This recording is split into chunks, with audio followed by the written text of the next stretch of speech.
Welcome to FamilyMath number 135. FamilyMath number 135. So today we're going to talk about some special shapes that you can use to fill up all of space, at least if you had an infinite amount of them. And the first thing we're going to talk about are Penrose tiles. The second thing we're going to talk about is Iwahiro's impossible cube, which is really cool. Yeah. And then the last thing we're going to talk about is a rhombic dodecahedron. Okay? Yeah. All right. So are you ready to talk about Penrose tiles? Yeah. All right. Here we go. So today we found on Thingsverse, I think that's what it's called, right? Yeah. A way to print out some Penrose tiles. Now these kind of tiles here, the red ones are called what? They're called kites. Kites. Kites. And the blue ones are called? Darts. Darts. And it turns out, amazingly, if you had an infinite number of these tiles, you could fill up an entire plane, just like we have here. Wow.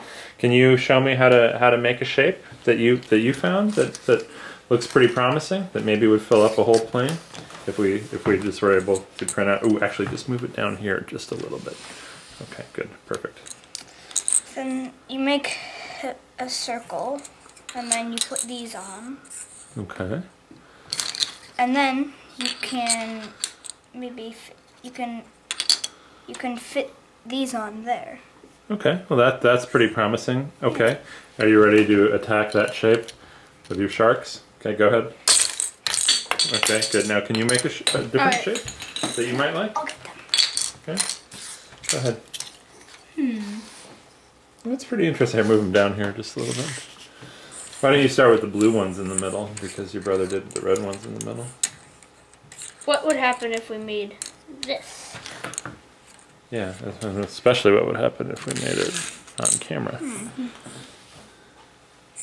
Yeah. Oh, that's pretty interesting. And you start with the star, and then you can plug the holes there. Oh, look at that. And then you make a star. Okay, well that's pretty interesting as well. Yeah.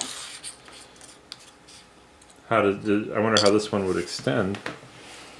Well, maybe you could.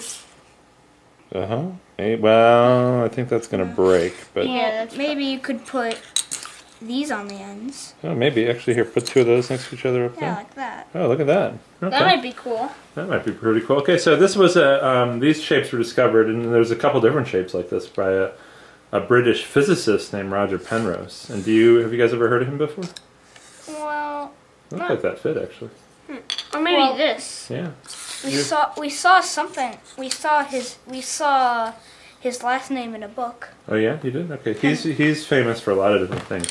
He worked with Stephen Hawking on studying black holes actually in the 1960s. But he's done a lot of cool stuff. Okay, you want to attack that with your sharks too? Nom nom nom nom nom nom nom nom All right. Good job. Okay, so these two shapes, the kites and the darts, can be used to fill up a two-dimensional plane, so a flat space like our table. What about a three-dimensional? What about three-dimensional? Let's talk about that.